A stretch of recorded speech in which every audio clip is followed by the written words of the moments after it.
Hello everyone. Today we begin a fascinating journey into the chapter The Making of Regional Cultures. Let me start with a simple question. When we say Punjabi, Tamil, Bengali, Odia, Awadhi, what comes to our mind? Language? Food like Rasgulla from Bengal, dosa from Tamil Nadu, litti chokha from Bihar, tunde from Lucknow. Clothes, music, dance. Exactly. We often label identities into regions. But here is the twist. These regional identities are not eternal. They are product of history. It is a mistake to think Tamil has always been Tamil or Avdi has always been Avdi because borders shift, communities migrate, new rulers bring new traditions, local practices blend with outside influences. For example, Kathak dance developed in North India. It started as temple storytelling, meaning Katha. Then Mughal courts added Persian costumes, spins, and music. What we see today is a fusion. Now, Bengal's Rasgulla, it was a local sweet, later modified by colonial trade on the availability of sugar. It is now a GI tag identity. Now, regional cultures are not isolated. They are a mix of local traditions and external contacts. Now, Rajasthan forts are a blend of Rajput and Mughal architecture. Odisha's Jagannath cult is spread beyond Odisha, influencing Vaishnavism. Now, Tamil Bhakti saints like Alvars, Nayanars, they shaped devotional traditions that spread far beyond Tamil Nadu. Now, let's see the Cheras and the development of Malayalam. Now, Chera dynasty, a 9th century from 9th century CE onwards, played a crucial role in shaping the linguistic and cultural identity of Kerala. The region saw the gradual evolution of Malayalam as a distinct language, separate from Tamil under both political and cultural influences. Now, early use of Malayalam in administration can be seen as Chera rulers were among the first in South India to use regional languages in official inscription and records, moving beyond the dominance of Sanskrit and Tamil. This was significant in Indian history as it reflected the rise of vernacular languages in governance, paralleling similar trends in other regions, Kannada under Chalukyas, Marathi under Yadavas, etc. And so, what was the influence of Sanskrit and temple culture? Despite promoting Malayalam, the Chera period was deeply influenced by Sanskritic traditions. Temple performance like Chakyar Kuthu, Kutiyattam were based on Sanskrit epics and dramas, blending classical themes with local performance styles. This cultural fusion created a unique Kerala temple art tradition. Now, by the 12th century CE, written Malayalam literature began to flourish, though it carried heavy Sanskrit vocabulary and literary style. The best example in the 14th century text, Lila Tilakam, a treatise on grammar and poetics. It was composed in Mani Pravalam. Mani Pravalam literally means ruby and coral. It is a hybrid literary language combining Malayalam and Sanskrit. These works illustrate the conscious attempt to harmonize local linguistic identity with classical Sanskrit aesthetics. Now, the evolution of Malayalam under the Cheras represent the broader Indian trend of regional identity formation, where vernacular languages arose alongside Sanskrit. It also highlights Kerala's role as a cultural crossroad.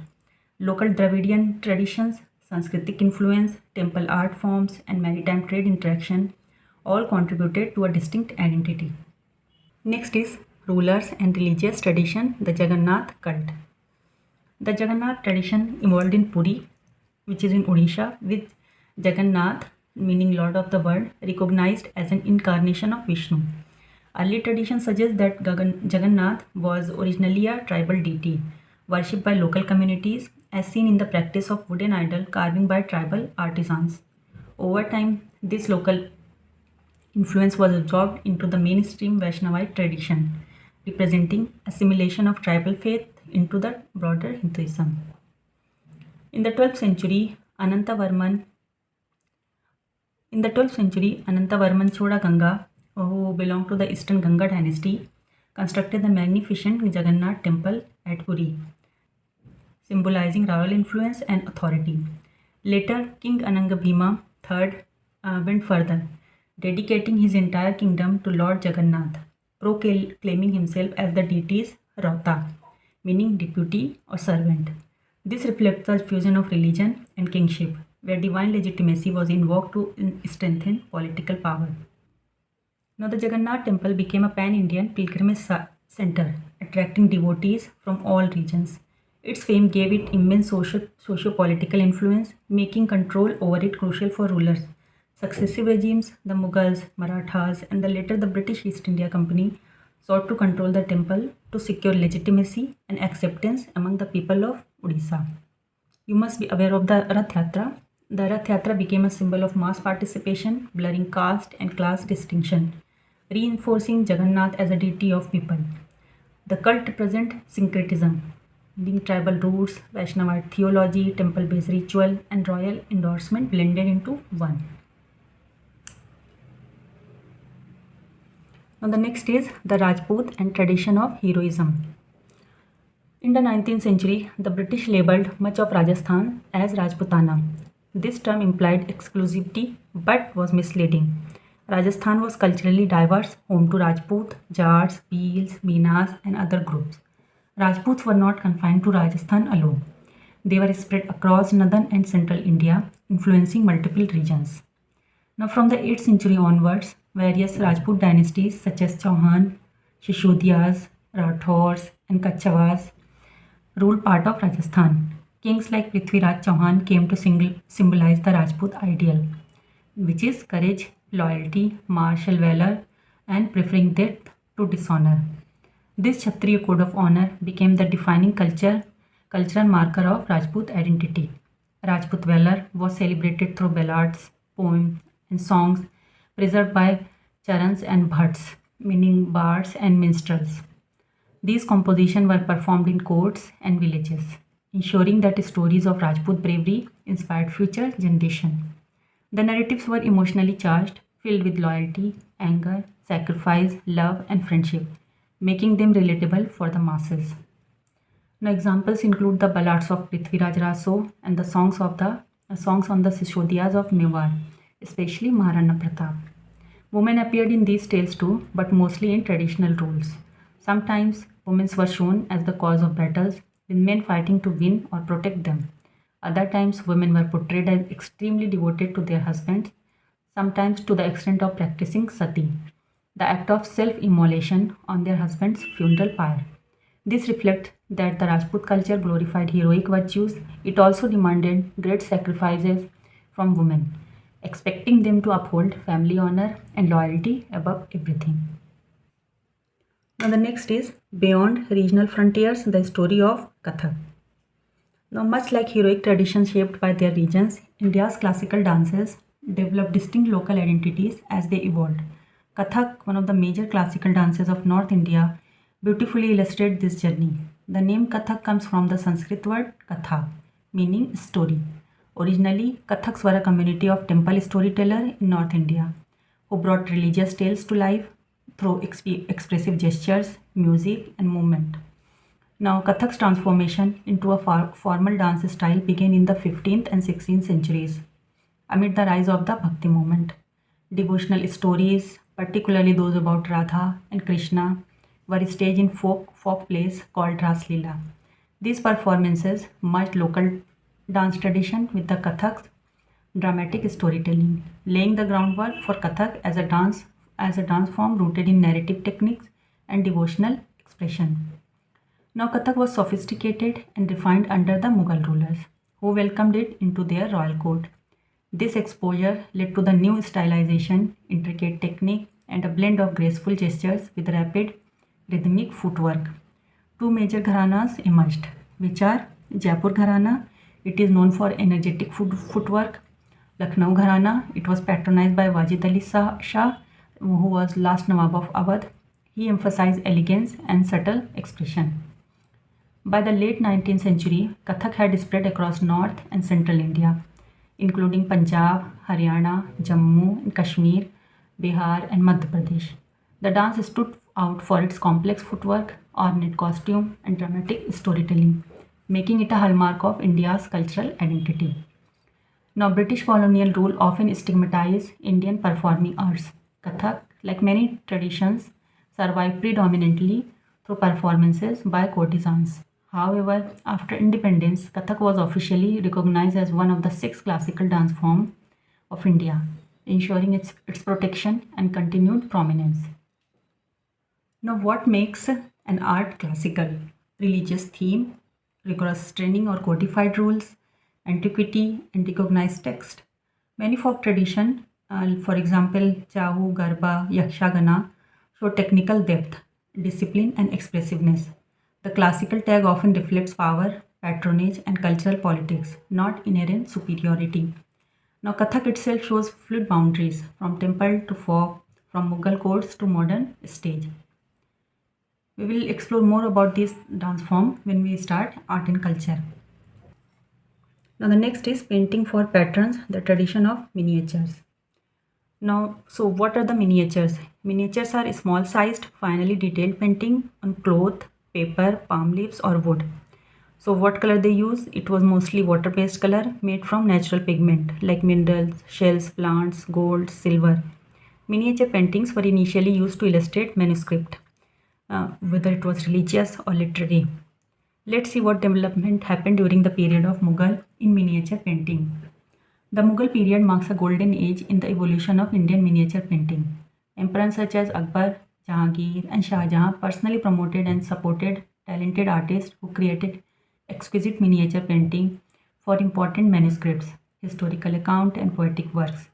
These miniatures were distinguished by their vivid colors, meticulous detail, and realistic depiction of court life, battles, hunts, and scenes from everyday activities.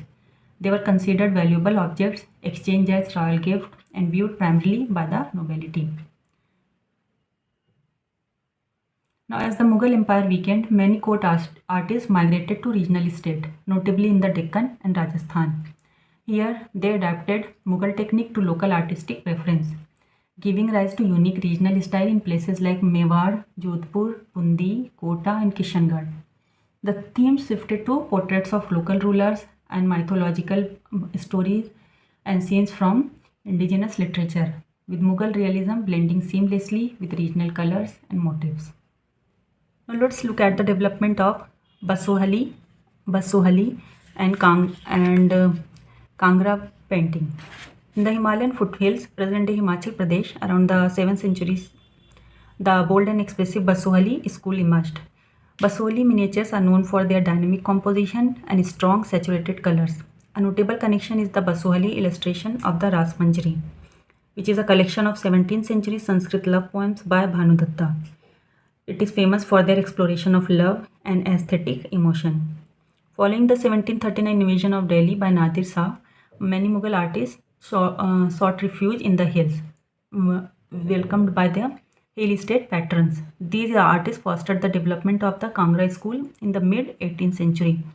Kangra paintings are celebrated for their delicate lyrical style, famed for their subtle green and blues and their beautiful depiction of Vaishnavite themes. Let's take a closer look at Bengali language and regional identity. Now, Bengali, now an Indo-Aryan language derived from Sanskrit, has evolved through diverse local and external influences. Early Sanskrit sources indicate that original inhabitants of Bengal did not speak Sanskritic languages. By the 4th and 3rd century BCE, Bengal formed commercial ties with Magad, introducing Sanskritic cultural elements. Under the Gupta Empire, Brahmins were settled in the North Bengal, deepening Sanskritic linguistic and cultural influences. By the 7th century, the Chinese traveler Xinjiang recorded the presence of languages related to Sanskrit across Bengal. Now, starting from the 8th century, Bengal became the heart of the Pala Empire, fostering a distinct regional identity. From the 14th and 16th century, Bengal's independent sultans adopted Persian for administration. Even after Akbar's conquest in 1586 and Bengal's absorption into the Mughal Empire, Bengali kept developing as a unique regional language, incorporating Indo-Aryan roots and evolving independently alongside Persian influence. Now, by the 15th century, different Bengali dialects began merging into a common literary language based mainly on dialects from present-day West Bengal. Though rooted in Sanskrit, modern Bengali includes many words from tribal languages, Persian, European languages, which is from British colonial time. Now, how Bengali literature developed. Bengali literature flourished in two broad streams. First one is Sanskrit influenced written literature. During this time, translation of Sanskrit epics, Ramayana, Mahabharata happened. Now, Bhakti literature focusing on biographies of Chaitanya Deva, the Vaishnavite Bhakti leader. Now, independent oral tradition were also developed. Development of Nath literature, tales about Dharma Thakur, folk tales, ballads, fairy tales. They were especially popular in Eastern Bengal, where Brahmanical influence was weaker. This oral tradition is harder to date due to the lack of written records. Now, the journey of Bengali language and literature illustrate dynamic exchange between indigenous, Sanskritic, Persian, and European influences. Both written and oral traditions shaped regional identity and enriched Bengal's cultural landscape. Now, from the 16th century onward, Bengal saw considerable migration from the western region to the forested and marshy southeast in search of fertile land.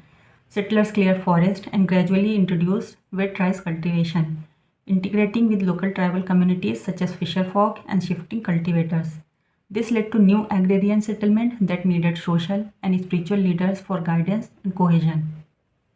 Now let's look at the role of peers and temples.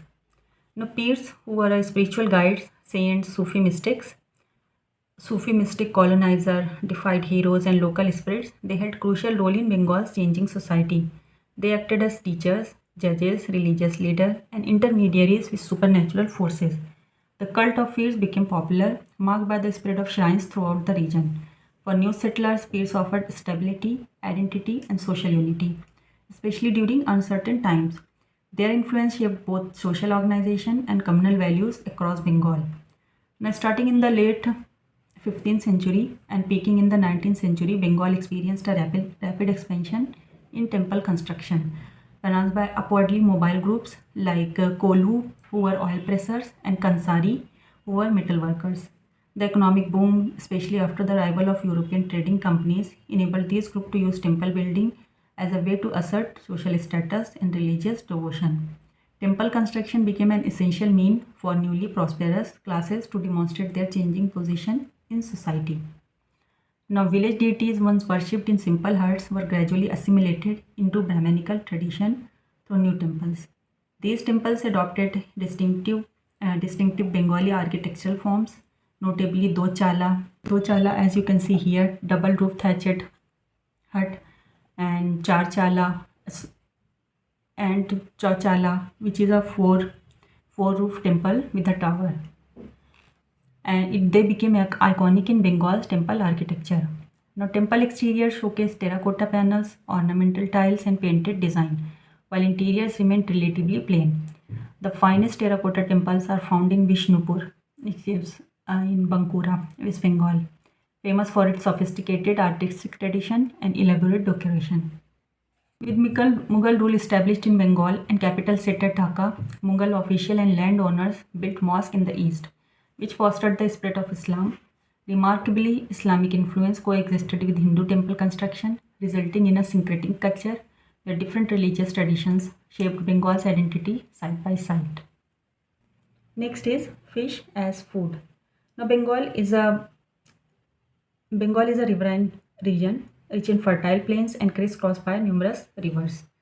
So, naturally, it produces abundant rice and fish, which have long formed the staple diet of the people, including the poor. This reflects how geography and environment directly influence local food habits.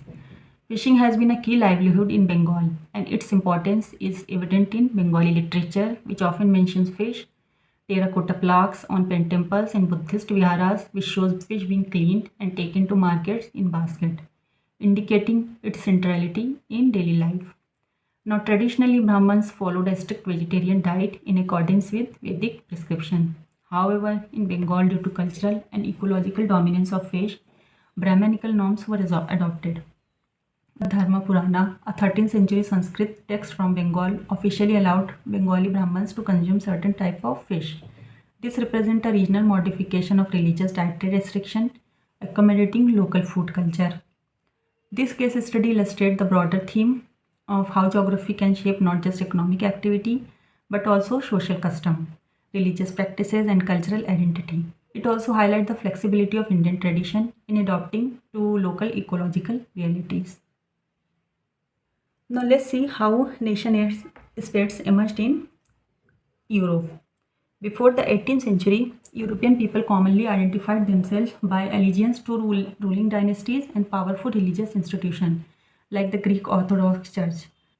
Loyalty was directed towards kings, emperors, or religious leaders rather than to nation or linguistic groups. Political boundaries were shaped and reshaped by the fortunes of royal families and empires, with little regard for language or shared national cultures.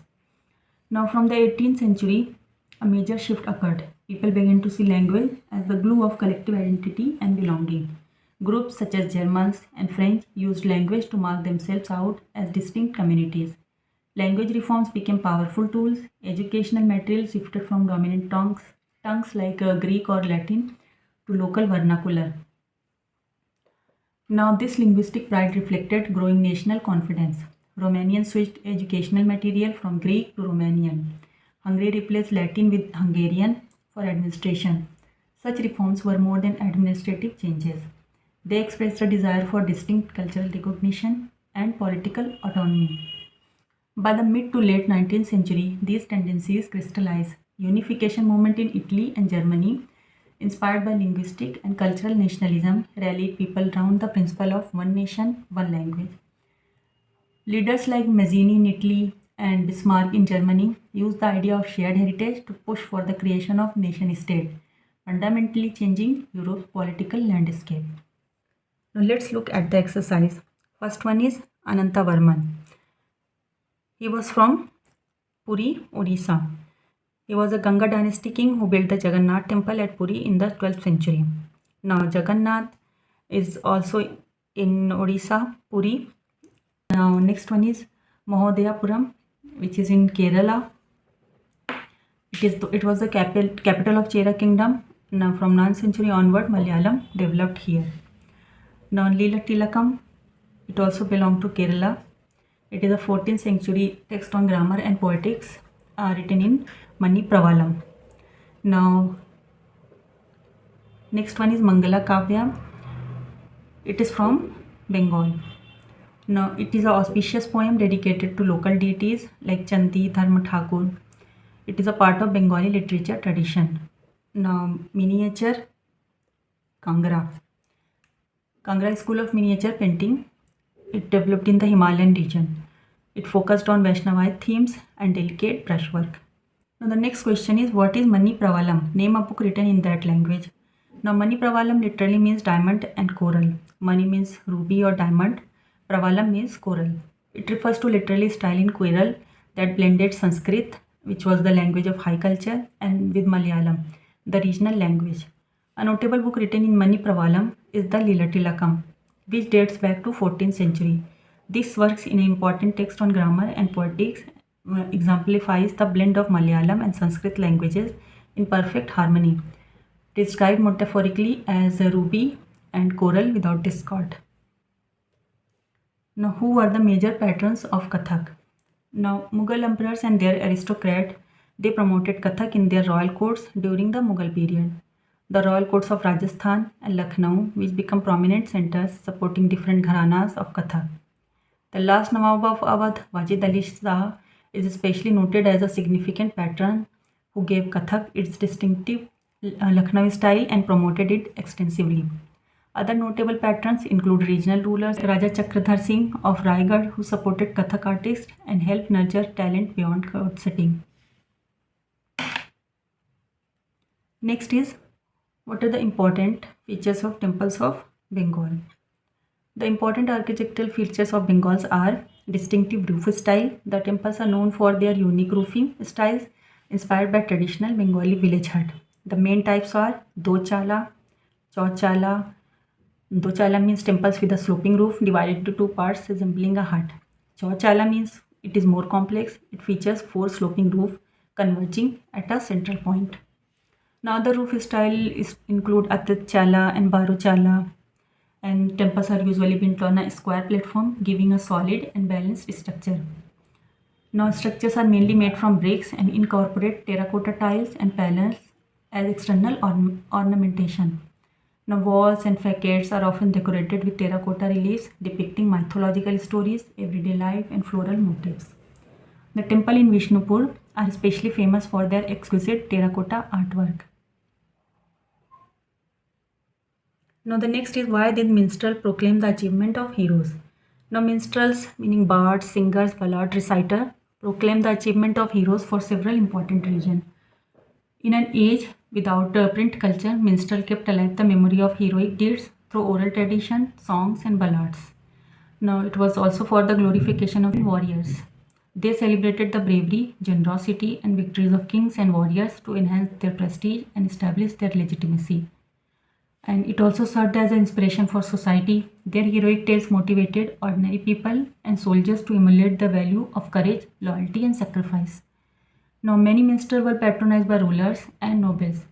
By praising their patrons publicly, they secured rewards, gifts, and continued support. Now, through heroic stories, minstrel helped build a sense of pride and collective identity among the people of a clan, tribe, or region. Now, Rajput bards sang of the valor of the Prithviraj Chauhan, while Charans in Rajasthan composed heroic poetry to immortalize their patrons. Now, the next is why do we know much more about the cultural practices of ruler than those of the ordinary people? Now, it is because of many reasons. First one is sources are ruler centric. Inscription, court chronicles, and literary works were commissioned by kings, focusing on royal activities. And palaces, temple, forts, and paintings were built under royal patronage, leaving abundant material evidence. Now, ordinary people's lives were rarely documented, their practices were passed orally and often get lost. Rulers wanted to project their power, piety, and prestige to so chronicle emphasize their culture.